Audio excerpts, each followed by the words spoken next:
Hello everyone, good morning. चलिए हमारी class start करते हैं, हमारी क्लास की ओर चलते हैं। तो हमारी पिछली क्लास के अंदर जो चल रहा था वो चल रहा था कोशिका के अंग, और कोशिका के अंग में हम पढ़ रहे थे एकल झिल्ली युक्त कोशिकांग, और एकल झिल्ली युक्त कोशिकांग में हमने स्टार्ट किया था गोल्गी बॉडी यानी गोल्जिकाए। तो वो कंप्लीट नहीं हुआ था, उसके कार्य बाकी रह गए थे, तो उसके बारे में हम आगे पढ़ लेते हैं। चलिए गोल्जिकाए या गोल्गी बॉडी के कार्य क्या होते हैं। सबसे पहला कार्य है इसका पदार्थों का परिवहन करना। तो पदार्थों का परिवहन कैसे करता है वो मैंने आपको समझा दिया कि जो गोल्जिकाए होता है वो आवश्यक पदार्थों को कहाँ तक पहुँचाता है, अंत्यप्रदेवी जालिका तक पहुँचाता है ना। तो उस कारण से ये पदार्थों का परिवहन करता है, और उसी की वजह से इसको क्या कहते हैं, यातायात नियंत्रक या क्या बोलते हैं, ट्रैफिक पुलिस। ठीक है। नेक्स्ट है कि लाइसोसोम व पराक्सीसोम का निर्माण करता है। अब ये लाइसोसोम और पराक्सीसोम क्या है, ये भी कोशिका के अंग हैं।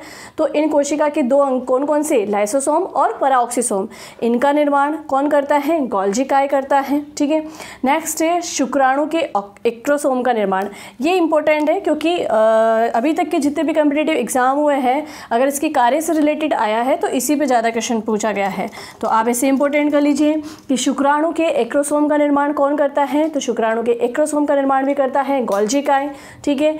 नेक्स्ट है ग्लाइकोप्रोटीन व ग्लाइकोलिपिड का निर्माण करता है, और फिर कोशिका भित्ति का निर्माण करता है। तो देखो कोशिका भित्ति जो है वो सिर्फ पादप कोशिकाओं में उपस्थित होती है। तो पादप कोशिका में कोशिका भित्ति का निर्माण किसके द्वारा किया जाता है, तो पादप कोशिका में कोशिका भित्ति का निर्माण गोल्जिकाए के द्वारा किया जाता है। अब कोशिका भित्ति का निर्माण ये कैसे करता है, हमने जब कोशिका भित्ति के बारे में पढ़ा था तो हमने कोशिका भित्ति के बारे में ये देखा था कि कोशिका भित्ति जो होती है वो सेल्यूलोज से निर्मित होती है। सेल्यूलोज क्या है, पॉलीसेकेराइड है, इट मीन्स की शर्करा है, और सारी शर्कराएँ क्या होती है, कार्बोहाइड्रेट होती है। इट मीन्स की ये कार्बोहाइड्रेट जो स्रावित करता है उसके द्वारा ये कोशिका भित्ति का निर्माण करता है। मतलब जो गोल्जिकाए होता है इसके बारे में जब हमने अपनी जो पिछली वीडियो थी उसमें पढ़ा था कि ये शर्करा का, पैक्टिन का, प्रोटीन का, इनका स्त्रावन करता है ना, और उनका संश्लेषण भी करता है।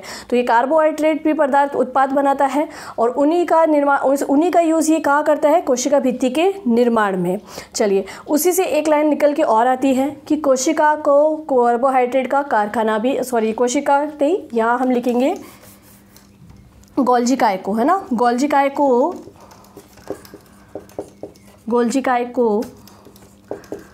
कोशिका का कार्बोहाइड्रेट का कारखाना भी कहते हैं। ठीक है। तो आपको ये भी इम्पोर्टेंट याद रखना है क्योंकि हम नेक्स्ट आगे कुछ ऐसे अंग भी पढ़ेंगे जो प्रोटीन का निर्माण करते हैं, और वो प्रोटीन का निर्माण करने के कारण प्रोटीन की फैक्ट्री कहलाते हैं ना। तो अगर कार्बोहाइड्रेट की फैक्ट्री पूछे तो हमें क्या आंसर देना है, गोल्जिकाए। क्लियर हुआ यहाँ पे। चलिए तो ये हमने देख लिए हैं गोल्जिकाए के कार्य। अब बात करते हैं कि गोल्जिकाए पादप कोशिकाओं में भी होता है और जंतु कोशिकाओं में भी होता है। तो उनके पाए जाने की उपस्थिति के आधार पे गोल्गी बॉडी के दो प्रकार होते हैं, और वो दो प्रकार क्या है उसके बारे में पढ़ते हैं। आपने इसका स्क्रीनशॉट लिया,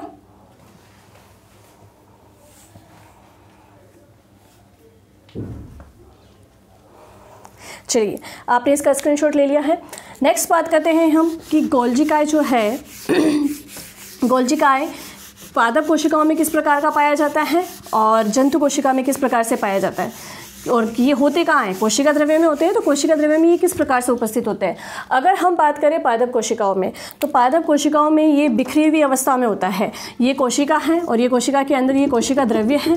तो ये कोशिका द्रव्य के अंदर बिखरी हुई अवस्था में पाए जाते हैं ना। कुछ गोल्जिकाएं यहाँ ऐसे बिखरी हुई अवस्था में पाए जाते हैं ना। जो चपटी नलिकाएं हमने जंतु कोशिका में जब देखा था तब तो ये एक के ऊपर एक थी, है ना, इस प्रकार से थी। तो जब इस प्रकार से थी तो इसका मतलब ये संयुक्त रूप से है ना, और एक ही जगह स्थायी रूप से है। लेकिन अगर ये इस प्रकार से है तो इट मीन्स कि ये क्या है, बिखरी हुई अवस्था में है। तो पादप कोशिका के अंदर गोल्जिकाए जो होते हैं वो बिखरी हुई अवस्था में पाए जाते हैं, और बिखरी हुई अवस्था में पाए जाने के कारण जो है इनको डिक्टियोसोम कहते हैं। क्या कहते हैं, डिक्टियोसोम कहते हैं। हम नेक्स्ट पढ़ रहे हैं गोल्जिकाए के प्रकार। गोल्जिकाए के प्रकार, गोल्जिकाए के प्रकार की हम बात करें तो पहला प्रकार है डिक्टियोसोम।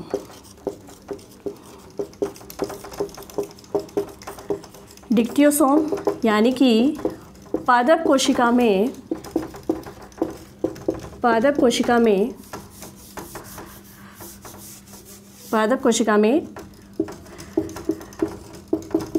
बिखरी हुई अवस्था में पाया जाता है। या यूँ कह दो कि पारदर्भ कोशिका में इसका बिखरी हुई अवस्था में पाया जाना ही क्या कहलाता है, डिक्टियोसोम कहलाता है। क्लियर है यहाँ पे, पारदर्भ कोशिका में बिखरी हुई अवस्था में पाया जाता है।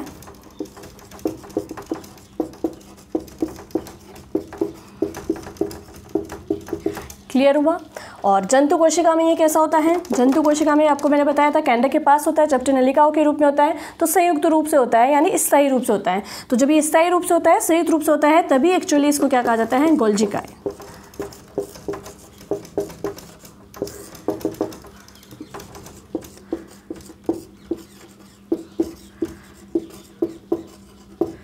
जंतु कोशिका में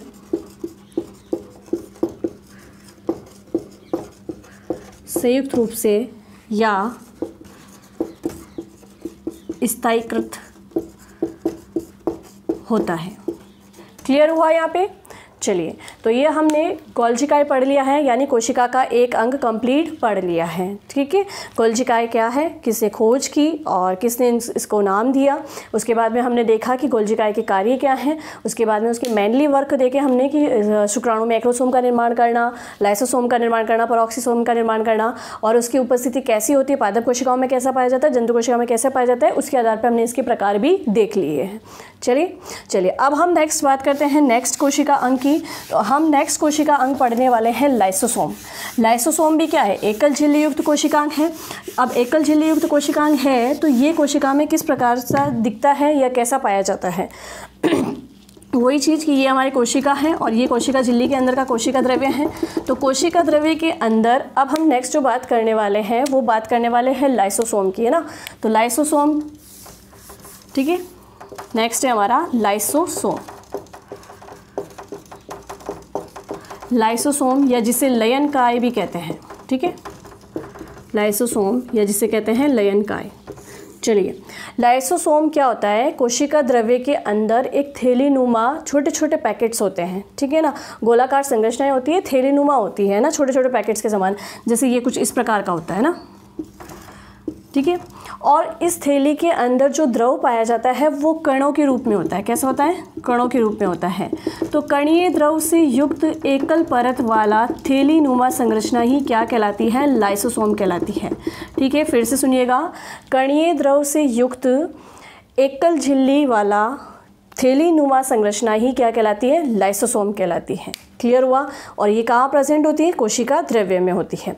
अब बात करते हैं कि लाइसोसोम की खोज किसने की। तो लाइसोसोम की खोज की थी डी डुबे ने। आपको सभी अंगों के खोजकर्ता के नाम याद रखने हैं, ठीक है ना। नाम किसने दिए ये इतना इम्पोर्टेंट नहीं बनता है, उस पर प्रश्न ही कम बनते हैं, लेकिन खोजकर्ता पे प्रश्न बन सकते हैं। तो आपको सभी कोशिका अंगों के खोजकर्ताओं के नाम याद रखना है। तो खोजकर्ता हैं डी डुबे। क्लियर हुआ, डी डुबे। और फिर उसके बाद में कि जिस तरीके से गोल्जी काय के उपनाम थे उसी प्रकार से लाइसोसोम का भी उपनाम है। तो लाइसोसोम का उपनाम क्या है ना, लाइसोसोम का उपनाम है, इसे कोशिका की आत्मघाती थैलियाँ कहते हैं। क्या कहते हैं, आत्मघाती थैलियाँ। कोशिका के आत्मघाती थैलियाँ, कोशिका की आत्मघाती थैलियाँ या जिसे कहते हैं सुसाइडल बेग। ठीक है, अब इनको सुसाइडल बेग क्यों कहते हैं, आत्मघाती थैलियाँ क्यों कहते हैं, पहले वो अच्छे से समझ लो तो लाइसोसोम अपने आप ही समझ में आ जाएगा और उसके कार्य भी समझ में आ जाएंगे। जब भी कोशिका के अंदर किसी भी प्रकार के कोई अंग, कोशिका के बहुत सारे अंग होते हैं, अगर कोशिका द्रव्य के अंदर कोई कोशिका अंग मृत हो जाता है ना, या कोई अपशिष्ट पदार्थ बच जाता है, तो उस मृत अंग को कोशिका से बाहर हटाना है ना, उस मृत अंगों का क्या करना है, बिल्कुल उसको बाहर ही कर देना है, उसको नष्ट ही कर देना है। क्लियर है यहाँ पे। तो ये काम कौन करता है, ये काम करता है लाइसोसोम। अब लाइसोसोम ये काम करता कैसे है, हमने ये बात करी थी कि जो लाइसोसोम होता है वो थैलीनुमा संरचना होती है और इसके अंदर कणीय रूप में जो द्रव होता है, इन कणीय रूप के जो द्रव होते हैं ना, इसमें कुछ जल अपघटनी एंजाइम्स पाए जाते हैं, जैसे हाइड्रोलाइजेज हुआ, प्रोटीनेजेज हुआ, लाइपेजेज हुआ, कार्बोहाइड्रेटेज हुआ। तो ये कुछ जल अपघटनी एंजाइम्स पाए जाते हैं। जैसे ही लाइसोसोम कि एकल झिल्ली फटती है, उसमें उपस्थित ये द्रव बाहर निकलता है और इस द्रव के अंदर जो ये एंजाइम्स उपस्थित होते हैं वो एंजाइम्स ही उन मृत अंगों को क्या करते हैं, नष्ट कर देते हैं। क्लियर हुआ यहाँ पे ये बात? अब उन मृत अंगों को नष्ट करिए, ये तो इसका कार्य हुआ, लेकिन इसको आत्मघाती थैलिया क्यों कहा? इसको आत्मघाती थैलिया इसलिए कहा कि कोशिका की रक्षा कर रहा था ये, क्योंकि जो कोशिका के मृत अंग थे उनको बाहर निकाला था, तो कोशिका की सुरक्षा करने के लिए इसने स्वयं को नष्ट किया, इसने अपनी एकल झिल्ली को तोड़ा। जब एकल झिल्ली को ये तोड़ता है तभी तो ये द्रव बाहर आएगा, तो एकल झिल्ली को तोड़ा यानी इसको खुद को नष्ट किया और उसके बाद में उस झिल्ली से सारा द्रव बाहर निकला और वो सारे एंजाइम्स मिलकर उन मृत अंगों को क्या करते हैं, नष्ट कर देते हैं। क्लियर हुई बात? उस कारण इसको क्या कहते हैं, आत्मघाती थैलिया कहते हैं। लेकिन कभी कभी सिचुएशन ऐसी भी बनती है कि लाइसोसोम जब ज़्यादा एक्टिव हो जाता है ना, ज़्यादा सक्रिय हो जाता है, तो ये मृत अंगों के साथ साथ उस पूरी कोशिका का ही पाचन कर देता है। क्या कर देता है? पूरी कोशिका का ही पाचन कर देता है। तो उस बेस पे भी इसको क्या कहते हैं, आत्मघाती थैलिया कहते हैं। क्या कहते हैं? आत्मघाती थैलिया कहते हैं, सुसाइडल बेक कहते हैं। क्लियर हुआ यहाँ पे? सबको समझ में आया कि कोशिका का लाइसोसोम एक थैलीनुमा संरचना है जिसमें कणीय द्रव होता है और इस द्रव के अंदर जल अपघटनी एंजाइम्स पाए जाते हैं। एंजाइम्स के नाम पूछ सकते हैं, वो मैं भी आपको यहाँ लिखवाऊंगी। तो जल अपघटनी एंजाइम्स पाए जाते हैं और ये एंजाइम्स जब कोशिका द्रव्य में मिलते हैं तो कोशिका द्रव्य में उपस्थित मृत अंगों का क्या करते हैं, नष्ट कर देते हैं। क्लियर हुआ? यानी एक तरीके से ये सफाई का काम कर रहा है। तो एक इसका उपनाम और हो सकता है कि कोशिका का अगर सफाई कर्मी पूछे जाए तो कोशिका का सफाई कर्मी भी कौन होता है, लाइसोसोम या लयनकाय। तो एक नाम और लिख लेते हैं इसका अपन, कोशिका का सफाई कर्मी। कोशिका का सफाई कर्मी। क्लियर हुआ यहाँ पे? चलिए, तो अब हम इसकी जो इंपॉर्टेंट बातें हैं वो लिख लेते हैं। अब एक चीज़ और ध्यान रखनी है आपको कि हम आगे नेक्स्ट पूरी कोशिका के अंग पढ़ने के बाद में प्रोकैरियोटिक और यूकैरियोटिक कोशिका में भी डिफरेंस करेंगे और हम प्लांट सेल और एनिमल सेल्स में भी डिफरेंस करेंगे। तो अब ये बात आती है कि लाइसोसोम कहाँ पाया जाता है? क्या लाइसोसोम प्लांट और एनिमल सेल्स दोनों में पाया जाता है या सिर्फ किसी एक में प्रेजेंट है? तो लाइसोसोम जो है वो सिर्फ और सिर्फ प्राणी कोशिका यानी जंतु कोशिका में उपस्थित होता है। तो ये जो सबसे इंपॉर्टेंट बात है वहीं से हम स्टार्ट करते हैं। जंतु कोशिका में पाया जाता है यानी कि पादप कोशिका में नहीं पाया जाता। ठीक है, ये ध्यान रखना है हमें। जंतु कोशिका में पाया जाता है।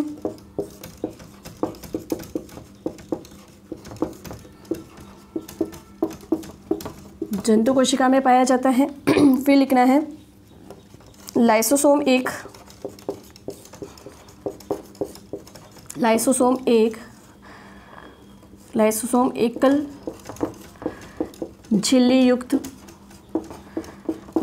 एकल झिल्ली युक्त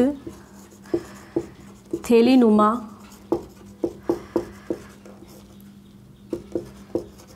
संरचना है। इसमें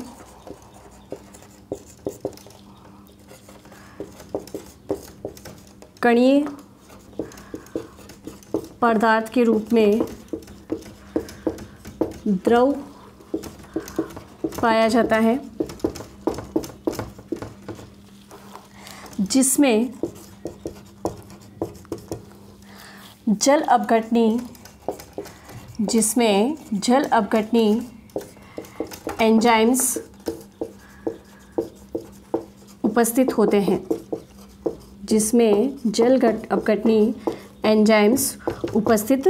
हैं। ठीक है, ये जल अपघटनी एंजाइम्स जो है ना वही क्या कार्य करते हैं, लाइसोसोम के अंदर जो क्षतिग्रस्त और मृत कोशिकांग होते हैं उनको नष्ट करने का कार्य करते हैं। ठीक है, तो नेक्स्ट लाइन हम ये लिखेंगे, ये एंजाइम्स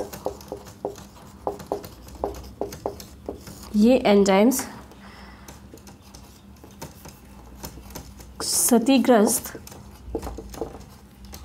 वे मृत कोशिकाओं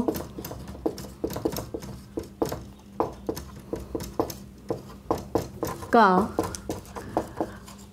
पाचन करते हैं। ठीक है, मृत कोशिकाओं का पाचन करते हैं। ठीक है, चलिए आप इसका स्क्रीनशॉट ले लीजिए।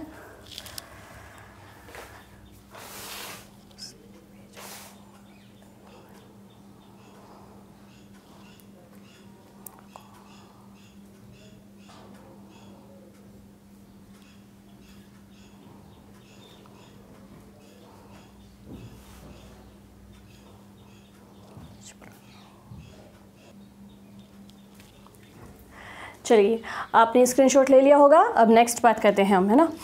चलिए, तो आपको ध्यान रखना है कि ये जो जल अपघटनीय एंजाइम्स होते हैं यही मृत और जो क्षतिग्रस्त अंग होते हैं उनका पाचन कर देते हैं, और कभी कभी ज़्यादा सक्रिय होते हैं तो पूरी कोशिका को ही पचा देते हैं, और उसी कारण से ये क्या कहलाती है, आत्मघाती थैलिया। ठीक है, चलिए अब इन एंजाइम्स के नाम भी हम याद कर लेते हैं कौन कौन से एंजाइम्स होते हैं ना। तो जल अपघटनीय एंजाइम्स कौन कौन से पाए जाते हैं? जल अपघटनीय एंजाइम्स, सबसे पहले हाइड्रोलाइसिस, ठीक है, सेकंड लाइपेसिस, थर्ड प्रोटोएसिस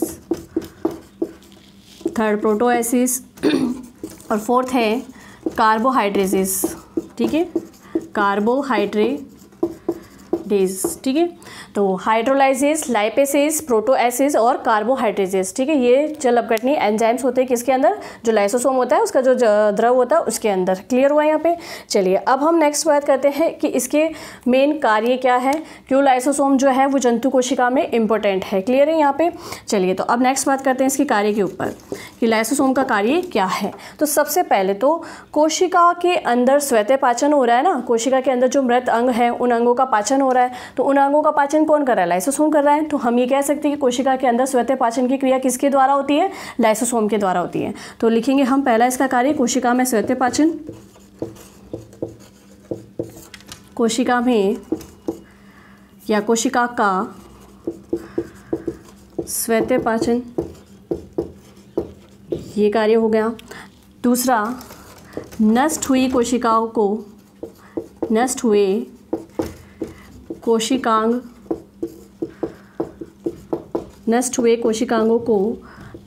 करता है। नेक्स्ट, रोगजनक परिस्थितियों में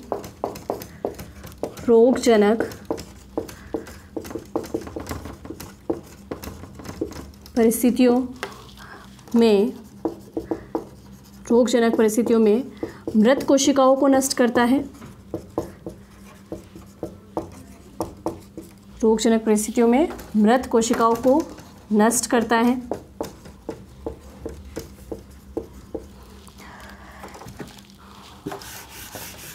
भ्रूण वर्धन के समय यौगिक का पाचन करता है।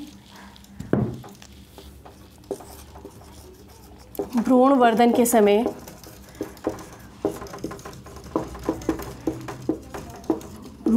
समय यौगिक का पाचन करता।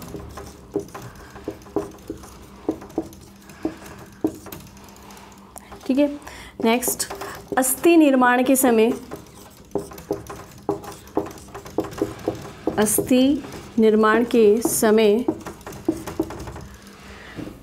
कोशिकाओं का अवशोषण करना।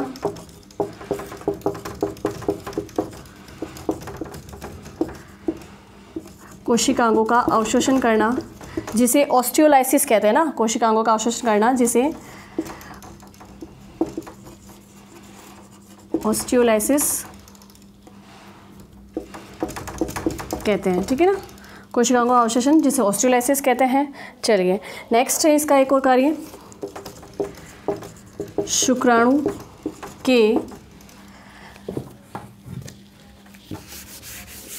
शुक्राणु के अंडाणु में प्रवेश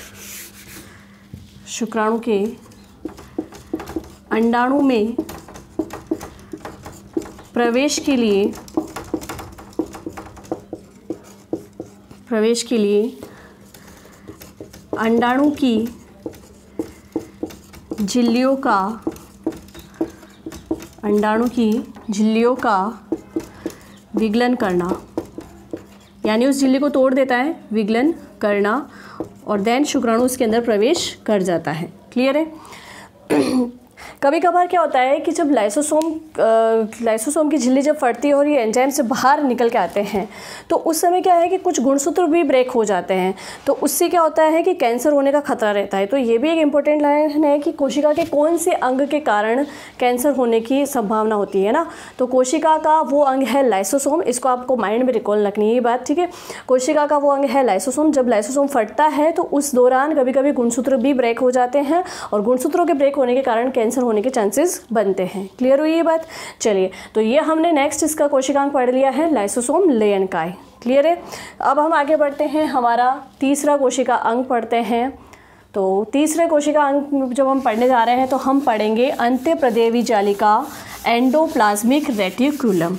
एंडोप्लाज्मिक रेटिकुलम कोशिका द्रव्य में कहाँ होती है, इसका क्या कार्य है और ये किसका निर्माण करती है, ये सब कुछ हम पढ़ेंगे नेक्स्ट। चलिए नेक्स्ट बात करते हैं अंत्यप्रदेवी जालिका, एंडोप्लाज्मिक रेटिकुलम। अंत्यप्रदेवी जालिका, ठीक है, एंडोप्लाज्मिक रेटिकुलम।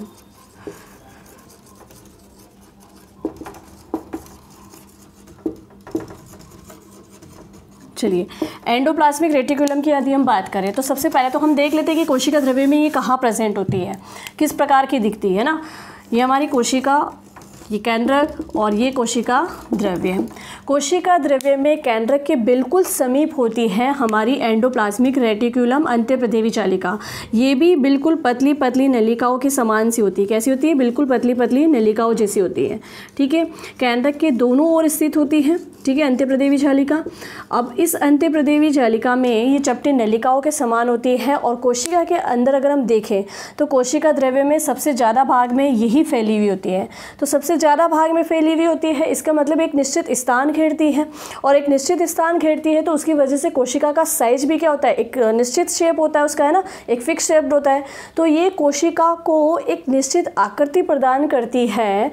इस कारण से, इसकी उपस्थिति से कोशिका को एक निश्चित आकृति मिलती है। इस कारण से एंडोप्लाज्मिक रेटिकुलम को कोशिका का कंकाल तंत्र भी कहते हैं, ठीक है। स्केलेटन सिस्टम कहा जाता है कोशिका का, किसको? एंडोप्लाज्मिक रेटिकुलम को, अंत्यप्रदेवी जालिका को, पहली चीज। और केंद्रक के दोनों ओर उपस्थित होती है। क्लियर हुआ ये? चलिए अब बात करते हैं कि अंत्यप्रदेवी जालिका की खोज किसने की। सबसे पहली बात करते हैं कि अंत्यप्रदेवी जालिका की खोज किसने की। तो अंत्यप्रदेवी जालिका या एंडोप्लाज्मिक रेटिकुलम जो है उसकी खोज पोर्टर नामक वैज्ञानिक ने की थी। किसने की थी? पोर्टर नामक वैज्ञानिक ने की थी। और इसके उपनाम की यदि हम बात करें तो इसका उपनाम अभी हमने देखा है कि इसे कोशिका का कंकाल तंत्र कहते हैं। क्या कहते हैं? कोशिका का कंकाल तंत्र। और कोशिका का कंकाल तंत्र क्यों कहा जाता है वो हमने अभी डायग्राम के थ्रू समझा है कि ये जहाँ प्रेजेंट होती है वहाँ एक फिक्स जगह बन जाती है, तो उसकी वजह से कोशिका को भी निश्चित आकृति मिलती है और उसी के कारण इसको कोशिका का कंकाल तंत्र कहते हैं। क्लियर है? तो कोशिका का कंकाल तंत्र या स्केलेटन सिस्टम, ठीक है।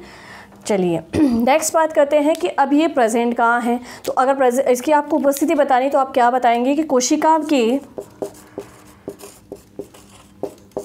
के केंद्रक तथा कोशिका कला, केंद्रक तथा कोशिका कला के मध्य सूक्ष्म नलिकाओं का जाल, सूक्ष्म नलिकाओं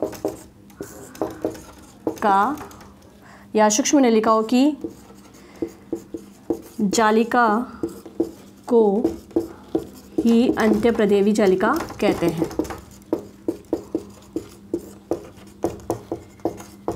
अंत्यप्रदेवी जालिका कहते हैं। क्लियर हुआ यहाँ पे? चलिए अब जो अंत्यप्रदेवी जालिका है वो दो प्रकार की होती है। उसके टू टाइप्स कौन से हैं? एक होती है चिकनी अंत्यप्रदेवी जालिका और एक होती है खुरदरी अंत्यप्रदेवी जालिका, ठीक है। एक होती है स्मूथ एंडोप्लाज्मिक रेटिकुलम और एक होती है रफ एंडोप्लाज्मिक रेटिकुलम। ये डिफरेंस क्यों है? पहले तो हम यही समझेंगे कि ये डिफरेंस क्यों है। तो इसका एक रीज़न है कि अंत्यप्रदेवी जालिका की जो नलिकाएं होती हैं, उन नलिकाओं में से कुछ नलिकाओं पे राइबोसोम प्रेजेंट होते हैं। क्या होते हैं? राइबोसोम प्रेजेंट होते हैं। तो राइबोसोम प्रेजेंट होते हैं, उसके कारण से वो कैसी सतह बन जाती है? एक खुरदरी सतह बन जाती है। आप इसको ऐसे समझो कि एक बिल्कुल प्लेन सरफेस है, ठीक है। अभी जब ये प्लेन सरफेस है, इस पर कुछ भी नहीं रखा है, तो आपको जब भी पूछेंगे तो आप कहोगे कि ये तो बिल्कुल समतल है, बिल्कुल चिकना सा है ना। अब मान लो कि मैंने यहाँ पे छोटे छोटे कंकर रख दिए है ना। अब मैं आपसे पूछूं कि ये कैसी सरफेस है, तो आप जाहिर सी बात है आप कहेंगे कि अब ये रफ सरफेस है, क्योंकि इस पर क्या हो गया? ये खुरदरी हो गई है। तो वही चीज़ एंडोप्लाज्मिक रेटिकुलम में इसकी कुछ नलिकाएं तो ऐसी हैं जिस पर छोटे छोटे राइबोसोम्स प्रेजेंट होते हैं, और इन राइबोसोम की उपस्थिति के कारण ही ये वाली अंत्यप्रदेवी जालिका तो कहलाती है रफ एंडोप्लाज्मिक रेटिकुलम, ठीक है। और जिस पे राइबोसोम प्रेजेंट नहीं है वो कहलाती है स्मूथ एंडोप्लाज्मिक रेटिकुलम। ओके, तो हम बात कर रहे थे टाइप्स ऑफ एंडोप्लाज्मिक रेटिकुलम पे। तो ये इसके 2 प्रकार होते हैं। हम नए सिरे से लिखते हैं इसको कि अब हम बात कर रहे हैं अंत्यप्रदेवी जालिका के प्रकार के बारे में। तो अंत्यप्रदेवी जालिका के 2 प्रकार होते हैं। एंडोप्लाज्मिक रेटिकुलम 2 प्रकार से डिवाइड है।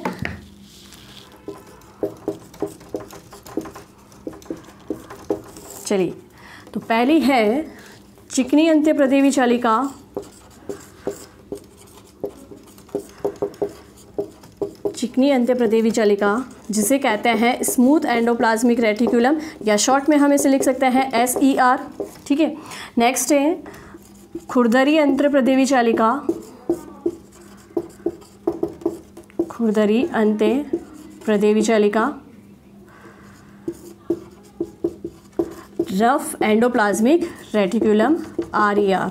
ओके, चलिए, अब ये दोनों जो अंत्यप्रदेवी जालिका हैं, इनमें किन किन पदार्थों का संश्लेषण होता है, ठीक है ना। अब यहाँ का अगर हम बात करें चिकनी अंत्यप्रदेवी जालिका की, तो इसका मेन कार्य क्या है? इसका मेन कार्य है वसा का संश्लेषण करना। किसका? वसा का। वसा का संश्लेषण करना। और आप सभी को पता है कि जो वसीय पदार्थ होते हैं वो कैसे होते हैं? चिकने होते हैं, है ना। जैसे तेल को देख लो, तेल में वसा है, घी में वसा है, ये कैसे चिकने पदार्थ होते हैं। जिस पदार्थ का ये संश्लेषण कर रही है वही चिकने हैं, तो ऑब्वियसली इसकी सरफेस भी क्या होगी? चिकनी होगी, ठीक है। तो वसा का संश्लेषण करती हैं, इसलिए चिकनी अंत्यप्रदेवी जालिका कहलाती है। और इधर हम बात करें तो इसका मेन कार्य है, अब देखो इस पे राइबोसोम पाए जा रहे हैं ना, तो राइबोसोम किसका निर्माण करते हैं? प्रोटीन का निर्माण करते हैं। राइबोसोम प्रोटीन का निर्माण करते हैं, इस कारण से खुरदरी अंत्यप्रदेवी जालिका का मेन कार्य क्या हो गया? प्रोटीन का संश्लेषण करना। किसका संश्लेषण करना? प्रोटीन का संश्लेषण करना। और प्रोटीन का संश्लेषण कर रही है, राइबोसोम इस पे प्रेजेंट है, तो ये खुरदरी अंत्यप्रदेवी जालिका है। क्लियर है? यहाँ हम एक चीज़ लिख लेंगे, इसकी सतह पर राइबोसोम नहीं पाए जाते हैं, इसकी सतह पर राइबोसोम नहीं पाए जाते हैं। और उधर हम लिख लेंगे इसकी सतह पर राइबोसोम उपस्थित होते हैं, राइबोसोम उपस्थित होते हैं। अभी जो हमने इससे पहले जो हमने पढ़ा था लाइसोसोम, तो वहाँ पे हमने एक उसके लिए पढ़ा था कि कार्बोहाइड्रेट का कारखाना पूछ ले, ना, कार्बोहाइड्रेट की फैक्ट्री पूछ ले। इसकी सतह पर राइबोसोम उपस्थित होते हैं, ठीक है, और इसकी सतह पर राइबोसोम नहीं पाया जाता है ना। तो जब कार्बोहाइड्रेट की फैक्ट्री पूछ ली जाए तो कार्बोहाइड्रेट की जो फैक्ट्री पूछ ली जाए तो कार्बोहाइड्रेट की फैक्ट्री तो आपकी क्या हो गई? लाइसोसोम हो गया, ठीक है। और अगर आपसे पूछ लिया जाए कि प्रोटीन की फैक्ट्री, तो अभी जस्ट हमने बात करी है कि जो राइबोसोम होते हैं वो प्रोटीन का निर्माण करते हैं ना, तो प्रोटीन की फैक्ट्री पूछ ले तब क्या आएगा? राइबोसोम आएगा, ठीक है ना। जब प्रोटीन की फैक्ट्री पूछ ली जाए तो राइबोसोम आएगा, और कार्बोहाइड्रेट की फैक्ट्री पूछ ली जाए तब लाइसोसोम आएगा। क्लियर हुआ यहाँ पे दोनों अंगों कि ये लाइसोसोम भी कोशिका का अंग है, राइबोसोम भी कोशिका का अंग है। लाइसोसोम कार्बोहाइड्रेट की फैक्ट्री कहलाता है, राइबोसोम जो है वो प्रोटीन की फैक्ट्री कहलाता है। तो आप इसका स्क्रीनशॉट ले लीजिए।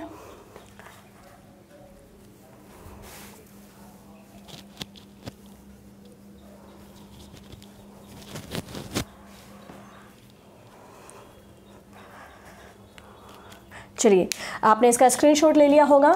तो अब हम बात करते हैं अंत्यप्रदेवी जालिका के कार्य, है ना। अंत्यप्रदेवी जालिका के कार्य, वैसे तो मैंने जो 2 टाइप्स इसके पढ़े हैं उसका मैंने एक कार्य बता दिया है। तो ये ओवरऑल ही किसका कार्य है? अंत्यप्रदेवी जालिका का कार्य है, ठीक है। तो हम बात कर रहे हैं अब अंत्यप्रदेवी जालिका के कार्य।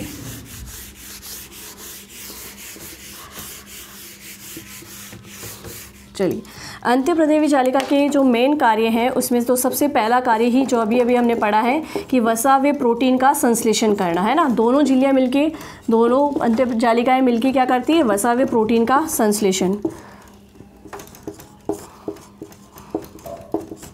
वसा व प्रोटीन का संश्लेषण करना।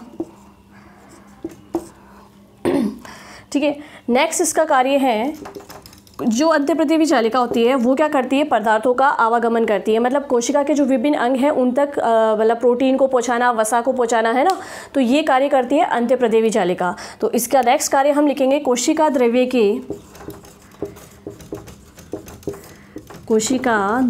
के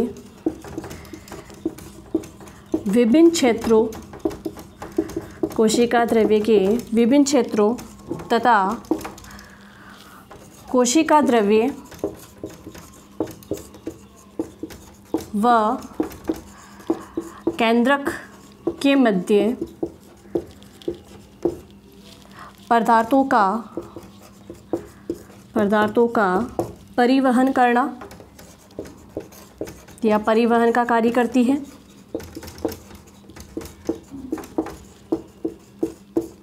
परिवहन का कार्य करती है। ठीक है, और नेक्स्ट इम्पोर्टेंट का आपको इम्पोर्टेंट पहले लगा लेना है।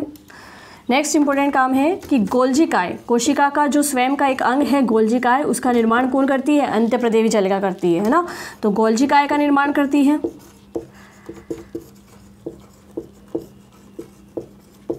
ठीक है, फिर नेक्स्ट बात करते हैं, एक और इसका मेन कार्य है, कोशिका विभाजन के समय, कोशिका विभाजन के समय ER से यानी एंडोप्लाज्मिक रेटिकुलम से केंद्रक कला बनती है। क्या बनती है, केंद्रक कला बनती है। अब ये प्रश्न पूछा जा सकता है कि केंद्रक कला का निर्माण कोशिका के किस अंग के द्वारा होता है, तो केंद्रक कला का निर्माण कोशिका की अंत्यप्रदेवी जालिका के द्वारा होता है। क्लियर हुई ये बात? चलिए आप स्क्रीनशॉट ले लो इसका।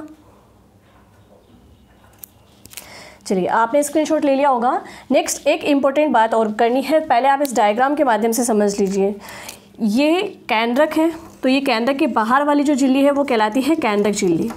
ठीक है, और कोशिका के बाहर वाली ये झिल्ली कहलाती है कोशिका झिल्ली। ठीक है, तो हमने अंत्यप्रदेवी जालिका की स्थिति कोशिका के द्रव्य के अंदर जब बताई थी तो हमने यही कहा था कि कोशिका झिल्ली और केंद्रक झिल्ली के मध्य जो ये नलिकाएं पाई जाती है वो क्या है, अंत्यप्रदेवी जालिका, है ना। अब क्वेश्चन ये भी बन सकता है कि इन तीनों को संयुक्त रूप से क्या कहा जाता है। ये जो संरचना बन रही है ना, कोशिका झिल्ली, फिर अंत्यप्रदेवी जालिका, फिर केंद्रक झिल्ली, तो इन तीनों को संयुक्त रूप से क्या कहा जाता है, तो इनको तीनों को संयुक्त रूप से कहा जाता है जालक तंत्र। क्या कहा जाता है, जालक तंत्र, है ना। अब ये पूछा जा सकता है कि जालक तंत्र निम्न में से किसके द्वारा बने होते हैं, तो आपको ध्यान रखना है कोशिका झिल्ली, अंत्यप्रदेवी जालिका और केंद्रक झिल्ली। ठीक है, एनालिस्टी सिस्टम बोल सकते हैं आप इसको, जालक तंत्र बोल सकते हैं। क्लियर हुआ यहाँ पे, वो भी इंपॉर्टेंट करके लिख लेना आप। चलिए अब नेक्स्ट बात करते हैं कि और इसकी क्या कार्य मतलब हो सकते हैं। कोशिका के अंदर जितनी भी जैव रासायनिक अभिक्रियाएं होती हैं उन जैव रासायनिक अभिक्रिया को सतह भी कौन उपलब्ध करवाती है, हमारी अंत्यप्रदेवी जालिका। तो ये भी एक इसका कार्य इंपॉर्टेंट है, वो आप लिख लीजिए। लिखिए, कोशिका में विभिन्न जैव रासायनिक, कोशिका में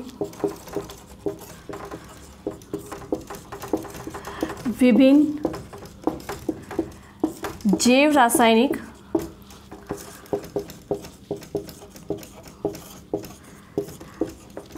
क्रियाओं के लिए, विभिन्न जैव रासायनिक क्रियाओं के लिए सतह उपलब्ध कराती हैं।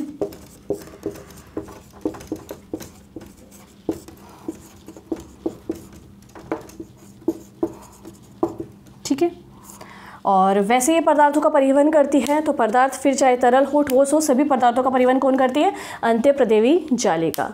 तो चलिए हमने एक और अंक पढ़ लिया है, एकल झिल्ली युक्त जो कोशिकांग है उसमें से हमने एक और अंक पढ़ लिया है, अंत्यप्रदेवी जालिका। इसके बाद हम नेक्स्ट वीडियो में पढ़ेंगे रिक्तिका और सूक्ष्मकाय। जो एकल झिल्ली युक्त कोशिकांग में दो और बचे हैं, रिक्तिका और सूक्ष्मकाय। ठीक है, तब तक के लिए आपको इसे रिवाइज करते रहना है, कंटिन्यू पढ़ते रहना है। ठीक है, और नेक्स्ट वीडियो में मिलते हैं फिर आपसे और फिर हम पढ़ते हैं अपनी अगले की कोशिकाएं।